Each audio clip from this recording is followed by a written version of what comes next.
Unplanned trips की सबसे अच्छी बात ये होती है कि कभी कभी आप कुछ ऐसी अनदेखी और अनएक्सप्लोर्ड जगहों पे पहुंच जाते हैं। Well, this is the city of 100 islands और अकॉर्डिंग टू मी राजस्थान का best kept secret Banswara.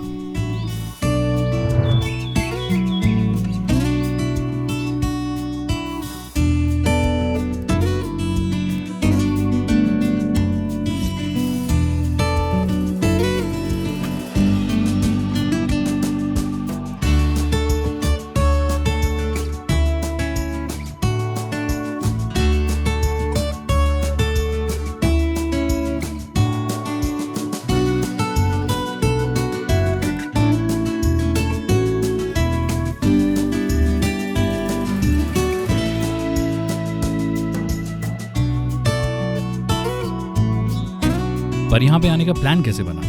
Well, कुछ ऐसे। गगन भैया, आपको नहीं लगता है कि राजस्थान को लेकर बहुत ज़्यादा मिसकंसेप्शंस हैं? मतलब टूरिस्ट्स को अगर आप देखोगे या अपने भी जो फ्रेंड्स हैं राजस्थान से बाहर वाले हैं, तो राजस्थान को लेकर एक सर्टेन आइडिया है उनके दिमाग में कि भैया राजस्थान में रेगिस्तान है। बट राजस्थान अगर आप देखोगे तो एक्चुअली इंडिया का सबसे बड़ा स्टेट है, ठीक है, एरिया वाइज, तो उतना ही वो डाइवर्स भी है। एब्सोल्युटली। अब उदयपुर के देख लो आप, मतलब चारों तरफ पहाड़ हैं, अरावली चारों तरफ आपको मिलती है, अरावली के रेंजेस, पानी है, इतनी सारी लेक्स हैं यहाँ पे। वैसे भी मेनली जयपुर, जोधपुर, उदयपुर, वही 3-4 जगह हैं जो लोगों के दिमाग में आती है, वो है। अच्छा, एक बात बताओ, आपके पास में अगर 5-6 दिन हो और एक गाड़ी मैं आपको दूँ, तो कौन सी जगह जाओगे आप राजस्थान की? मैं जाऊँगा सर जैसलमेर। और वो क्यों? गाड़ी दी ना आपने, गाड़ी चलानी है ना। जैसलमेर की सड़कें बहुत पसंद है सर हमें।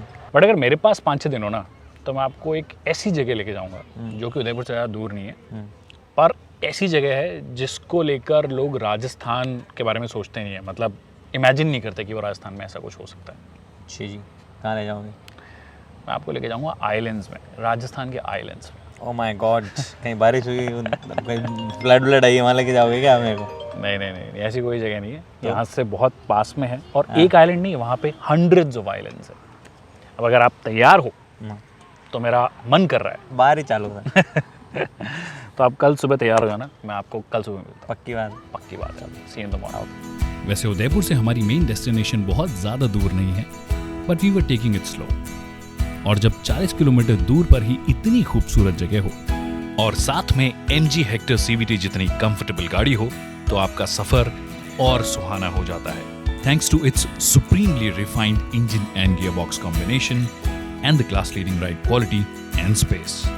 तो बस हम नज़ारों को एंजॉय करते हुए और गपशप करते हुए पहुंचे जैसलमेर, जहां पे कुछ खूबसूरत प्रॉपर्टीज हैं आइलैंड स्टाइल। और अगर आप वाइल्ड लाइफ एंथुजियास्ट हैं तो यहाँ की सेंचुरी पे विजिट कर सकते हैं, जहाँ पे panthers, wild boars, dears, mongoose और बहुत से माइग्रेटरी बर्ड्स आसानी से देखे जा सकते हैं। So after spending a beautiful evening here, हम अगले दिन सुबह निकले बांसवाड़ा के लिए, जहाँ पहुँचने में हमें 3-3.5 घंटे लगे। So this is the day 2। Jaisalmer में डे 1 गुजारने के बाद में, एक शानदार शाम गुजारने के बाद में, हम आ गए हैं बांसवाड़ा। और बांसवाड़ा आते ही हम जिस जगह पे हैं, एक्चुअली आपको ऐसा लगेगा जैसे हम समुंदर के आसपास हैं। वो जो आइलैंड वाला रेफरेंस है, वो यहाँ पे आके आपको और ज़्यादा लगने लग जाता है। बिल्कुल। What you see on your right and probably on the left is Mahi river, जो कि यहाँ की लाइफ लाइन कही जा सकती है। और ये डैम है जिसके बारे में गगन भैया हमें बताएंगे। डैम्स के एक्सपर्ट। Yes, dams. तो ये एक्चुअली माही बजाज डैम है, और ये सबसे लॉन्गेस्ट डैम है। लार्जेस्ट है या नहीं, I am not sure. Rajasthan का लॉन्गेस्ट है ये। हम लोग ऑलमोस्ट उधर से ही आए हैं, तो हमें पता है कितना ये MG की ओडोमीटर में देखना पड़ेगा कितना लंबा है। Correct. लेकिन माही बजाज डैम जो है, वो बजाज वर्ड का कोई नदी नहीं है। बजाज एक्चुअली जमनालाल बजाज एक इंडस्ट्रियलिस्ट है राजस्थान के, उन पे दिया गया है। हालांकि उनका कंट्रीब्यूशन इसमें शायद कुछ नहीं है, क्योंकि ये गवर्नमेंट डैम है, और 83 के आसपास या 86 के आसपास कमीशन हुआ, मतलब एक्टिव हो गया था। पेरिनियल है या नहीं है माही, इतना मुझे नहीं पता है, पता नहीं, मैं काफ़ी टाइम हो गया, अब तो 10th में पढ़ा था। बट हाँ, ये है कि ये पानी की कैपेसिटी इस डैम की बहुत ज़्यादा है, और ऑलमोस्ट हर साल दरवाजे खुल जाते हैं इसके। इट्स एब्सोल्युटली ग्रीन, वो जो ऑगस्ट ग्रीन होता है वैसा ग्रीन है। चलो फिलहाल वहीं चलते हैं एक्चुअली जो जगह की बात कर रहे हैं करेक्ट करेक्ट। आप चला रहे हो? हाँ हाँ बिल्कुल, हम चला लेंगे सर। अरे चलो आप कंडक्टर साइड बैठो।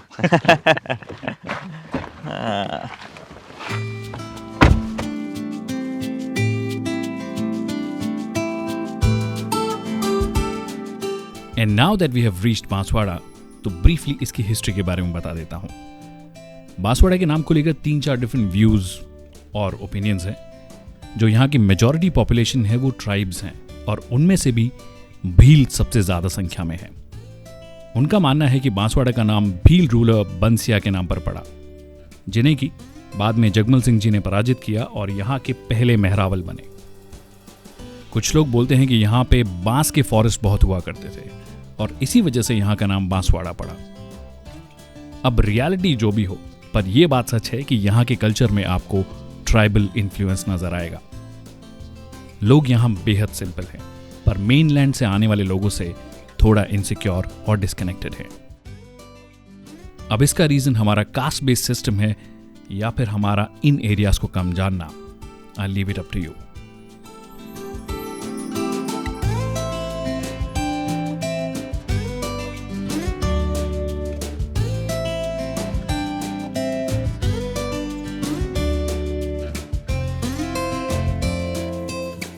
और अब वक्त था वो एक्सपीरियंस करने का जिसकी वजह से मैं यहाँ बहुत लंबे टाइम से आना चाहता था और गगन को आने के लिए कन्विंस कर पाया। The islands of Rajasthan. तो विक्की भैया क्या क्या लग रहा है? Can't stop smiling honestly। जब से आया हूँ तब से चेहरे पर एक स्माइल है। लग रहा है कि किसी और राजस्थान में आ गया हूँ। वो एक राजस्थान टूरिज्म का ऐड भी है ना कि जाने क्या इसको जाने क्या दिख जाए और इसको राजस्थान ऐसा दिखा। Honestly, this is fantastic, mesmerizing to say the least। मतलब यहाँ पे आप घंटों genuinely बैठ सकते हो। सनसेट और सनराइज आई थिंक दोनों दिखता है। और ये राजस्थान के पर्सपेक्टिव से बहुत अलग है। अगर आप ये तो चलो आप राजस्थान से हो तो आपको पता है कि और भी चीज़ें हैं। Correct। अगर मैं किसी बंदे को कोई जो मेरे को अगला दोस्त बोलता है ना कि सिर्फ डेजर्ट उसको एकदम से यहाँ ले आऊँगा ये भी राजस्थान में। बिल्कुल बिल्कुल बिल्कुल, ये लग ही नहीं रहा है। ऐसा लग रहा है आप किसी जेन्युइनली यूरोप के किसी ऐसी जगह बैठे हो जहाँ पे छोटे छोटे आइलैंड्स होते हैं। यहाँ पे एक बड़ा रीज़न ये है कि यहाँ पे ना कमर्शलाइजेशन बिल्कुल भी नहीं है। सो बेसिकली आपको ज़्यादा बिल्डिंग्स ऐसा कुछ स्ट्रक्चर्स नहीं। बहुत अच्छी बात है। वो एक क्लीनलीनेस जो है वो आती है इसमें। तो चले अब अगली जगह। कहाँ पे ले चलोगे आप? अब मैं भी आपको थोड़ा सा शॉक करूँ? चलो थोड़ी देर बाद चलते हैं। ऑफ कोर्स, बैठते हैं। हाँ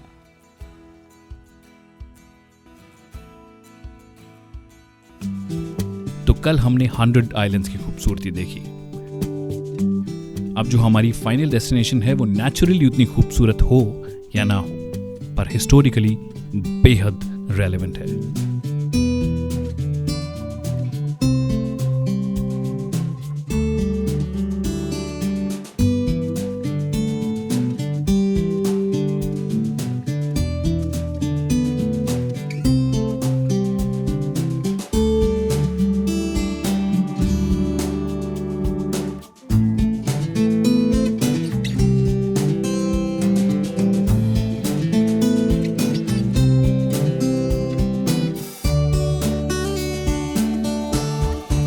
तो कहाँ लाए हो आप? हम लाए हैं आपको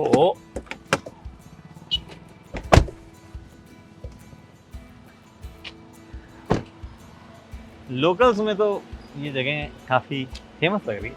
Exactly। लोग आ रहे हैं, लोकल्स तो काफ़ी आ रहे हैं। तो ये जो जगह है हाँ इट्स कॉल्ड मानगढ़। मानगढ़ धाम जो पीछे लिखा हुआ था। मानगढ़ धाम, मानगढ़ स्मारक। धाम ऑफ व्हाट? इसको राजस्थान का जलियांवाला बाग बोलते हैं। अच्छा जी, मसाकर हुआ था यहाँ पे। उसके बारे में बात करेंगे, स्मारक पे जाएंगे। चलो चलें। बंद कर दो यार। बताइए भैया हमें इसका इतिहास। तो पहले तो देखो ये है मानगढ़ हिल्स, ओके। जिसके बारे में हमारी हिस्ट्री बुक्स को भी बहुत कम पता है। अच्छा जी। जी हाँ। हाँ मतलब जैसे कि मैंने आपको शुरुआत में ही बोला था कि जलियांवाला बाग का मैंने एक रेफरेंस आपको दिया था। हाँ हाँ हाँ। उसके पीछे जो कहानी है वो ये है कि यहाँ पे जैसा कि आपको पहले ही पता है कि यहाँ पे शेड्यूल ट्राइब के बहुत सारे लोग रहते हैं, हाँ। भील स्पेशली बहुत ज़्यादा रहते हैं। तो I think almost 100 years ago 1913 के आसपास की बात है, वो प्रोटेस्ट कर रहे थे। यहाँ पे बॉन्डेड लेबर बहुत होती है और भील बहुत ज़्यादा उसमें होते थे, तो उसके अगेंस्ट वो प्रोटेस्ट कर रहे थे, अंग्रेज़ों के अगेंस्ट। ओके। और अंग्रेज़ों ने उन पे अंधाधुंध गोलियाँ चलाई। जो फिगर है जो यहाँ के लोग बोलते हैं, वो बोलते हैं कि 1500 से ज़्यादा लोगों की यहाँ पे मौत हुई, 1500 से ज़्यादा लोग यहाँ पे शहीद हुए उस कांड में। तो मतलब राजस्थान के लोग भी नहीं जानते, विच इज़ सैड। बाकी खूबसूरती तो है ही है, माही रिवर के आसपास ये बसा हुआ है। तो ये वो पूरी हिल है जहाँ पे वो मसाकिर हुआ था। एब्सोल्युटली, चारों तरफ से घेर के उन पर अटैक किया गया। और अब इसको धाम बना दिया गया है, तो एक जगह व्यू डेस्क हो गई जहाँ हम खड़े हैं, एक जगह वो प्रॉब्ली कुछ स्मारक टाइप है कुछ। राइट। बट यहाँ पर भी एक आपने चीज़ नोटिस की होगी कि कुछ सर्टेन कास्ट के ही लोग आते हैं, जो कि काफ़ी वियर्ड है। मतलब जलियांवाला बाग की अगर आप बात करोगे तो पूरे इंडिया से लोग जाते हैं वहाँ पे। यहाँ पे फिर भी कम लोग आ रहे हैं, मतलब which is again very sad. एक तो हिस्ट्री की बुक्स में हमको नहीं बताया गया है, दूसरी चीज़ अभी भी लोग यहाँ पे कम आ रहे हैं। नहीं, उस कास्ट का तो मेरे ख्याल से रीज़न ये भी है ना, क्योंकि वहाँ अभी जब हम आ रहे थे तो वहाँ पे लिखा हुआ था गुरु गोविंद गिरी, कुछ प्रॉब्ली कुछ मूर्ति ऐसा कुछ है। तो गोविंद गिरी अपने आप में शेड्यूल कास्ट, जो शेड्यूल ट्राइब जो है, खासतौर से भील जो है, उनके प्रोमिनेंट फिगर हो रहे हैं। तो शायद वो उनकी वजह से वो तो वहाँ आ रहे हैं, बट बाकी लोगों को पता ही नहीं है। आई होप जब पता चलेंगे तो आएंगे। आई होप आपको इस वीडियो में पता पड़ा होगा थोड़ा बहुत इस जगह के बारे में, जितना भी हम बता पाए हैं। बाकी गूगल कीजिए थोड़ी बहुत, अब टेक्स्ट आपको इसके बारे में मिलने लग जाएगा। तो गगन, कैसा रहा आपका ओवरऑल एक्सपीरियंस सबसे पहले तो इस ट्रिप का? बढ़िया रहा सर, बढ़िया रहा। मतलब मैंने बांसवाड़ा की कुछ जगह ठीक है पता थी, बट ये वाला तो जब आप बता रहे थे तो मुझे लगा कि मुझे कैसे नहीं पता है। Absolutely. और इनफैक्ट और भी कई ऐसी चीज़ें जो अपन एक्सप्लोर की, काफ़ी बढ़िया लगा मुझे। तो लोकल से बात करके बहुत अच्छा लगा। हम उस दिन कमल से बात कर रहे थे वहाँ माही डैम के वहाँ पे, और भी बहुत लोगों से बात की थी। हाँ, बहुत अच्छा लगा मुझे। और बाकी तो अच्छा experience, thank you. Very nice people, बहुत ही सुलझे हुए लोग हैं, बहुत साफ़ सुथरा ये रख पा रहे हैं। ट्राइबल जो हम बोलते हैं, हमारा दिमाग में एक परसेप्शन जाता है कि ट्राइब्स हैं तो क्या पता उतना कुछ ना हो, बट नेचर को ज़्यादा अच्छे से प्रिजर्व करके रखते हैं। जो अर्बन ट्राइब हमने शहरों में पाल रखी है, उनसे तो ज़्यादा बेहतर पाल रहे हैं नेचर। एब्सोल्युटली। और इनफैक्ट एजुकेशन चलो ठीक है इनमें कम है, अब धीरे धीरे लिटरेसी बढ़ रही है, बट उसके बाद भी अगर आप ये मेल फीमेल रेशियो अगर यहाँ पे बात करोगे 980 है, which is one of the highest. अगर आप बात करोगे राजस्थान का वैसे भी बहुत कम है। तो ट्राइब से हमें सीखने के लिए बहुत सारी चीज़ें हैं, कल्चर प्रिजर्व कर रखा है, बहुत सारी चीज़ें प्रिजर्व कर रखी है। तो अगर आप आ रहे हैं राजस्थान में तो राजस्थान का ये हिस्सा भी देखिए, आई एम श्योर आपको बहुत पसंद आएगा। ये गुजरात और राजस्थान के बॉर्डर वाला एरिया है ये, स्पेशली अगर आप बात करोगे। बाकी कार के बारे में भी थोड़ी बहुत बात कर लेते हैं, क्योंकि हम अगेन ऑटोमोबाइल की बात करते हैं और आप एक्सपर्ट हैं। अरे सर तो कैसा रहा हेक्टर सीवीटी के साथ में एक्सपीरियंस आपका? मेरा एक्सपीरियंस, देखो हेक्टर चलाई तो बहुत है हमने, पेट्रोल भी बहुत चलाई है, बट सीवीटी मेरा फर्स्ट टाइम था। मैंने चलाई भी इस ट्रिप पे बहुत, और मैं पीछे भी काफ़ी बैठा हूँ, विच इज़ रेयर यूजुअली, क्योंकि आमतौर पे मैं ट्रिप पे जब भी जाता हूँ मैं ही चलाता रहता हूँ, बट आपके साथ में था तो मोस्टली आप भी चला रहे थे। मुझे चलाते वक्त एक्चुअली देखो, जब बैठा था तब तो हेक्टर की क्वालिटी है ही, कम्फर्ट गजब कम्फर्ट है। हमारे पास में अनफॉर्चुनेटली इतनी ख़राब सड़कें थी नहीं, लेकिन जितनी भी ख़राब सड़कें थी उसके हिसाब से हेक्टर का कम्फर्ट लेवल बहुत हाई है। प्लस जो एरियाज़ में सीवीटी जो है वो मुझे कुछ जगहों पे बहुत ज़्यादा स्माइल लाता है मेरे फेस में। मेरे को पेट्रोल इंजन पसंद है ऑनेस्टली, बिकॉज ऑफ स्मूथनेस, और सीवीटी स्मूथनेस ऐड करता है। हाँ, फन टू ड्राइव वगैरह वाला नेचर नहीं होता है सीवीटीज़ का, वो उनका एक अलग तरीके का सिस्टम होता है, but I believe CVTs are true automatics. मतलब वहाँ पे आपको पता नहीं चलता है गियर है क्या हमारे, एक्चुअली होते भी नहीं है, इनफाइनाइट गियर रेशियोज होते हैं। तो वो स्मूथनेस जो है वो मुझे बहुत अच्छी लगी गाड़ी की। और स्मूथनेस जब क्लब करते हो ना आप उस सस्पेंशन सेटअप और कंफर्ट के साथ में, तो अलग मजा आता है। स्पेशली या so the reason why I picked up this thing Hector, उसके सस्पेंशन की वजह से, क्योंकि राइड क्वालिटी बहुत ही अच्छी है, वन ऑफ द बेस्ट है जो हमने अभी देखी है इस पूरे सेगमेंट में। तो ऐसे ख़राब रास्तों पे भी थोड़ा थोड़ा हमें चलाना पड़ा, ऑल्दो राजस्थान में फॉर्चुनेटली बहुत अच्छी रोड्स हैं, बट ख़राब रास्तों पे भी चलाया। It has been a fun experience, and like he said comfort के मामले में it's truly one of the best. तो यही था हमारा एक्सप्लोरेशन इस साइड ऑफ राजस्थान का। अब गगन मुझसे प्रॉमिस कर रहे हैं कि ये मुझे ऐसी कोई जगह बताएंगे जो मैंने राजस्थान में अभी तक नहीं देखी। बिल्कुल सर, मैं आपको राजस्थान के बाहर भी बता सकता हूँ सर, आप बताओ तो सही। इंडिया में कहाँ ले जाना मेरे पास एटलीस्ट हर स्टेट की एक जगह होगी जो आपने नहीं देखी। चलिए, तो ये जर्नी आई होप चलती रहेगी। बिल्कुल, हमारी बारी आएगी आपको ले जाने की। आई होप आपको ये वीडियो पसंद आया होगा। वीडियो पसंद आया तो इसे लाइक करना और शेयर करना ना भूलिए, और पक्का बांसवाड़ा आइए।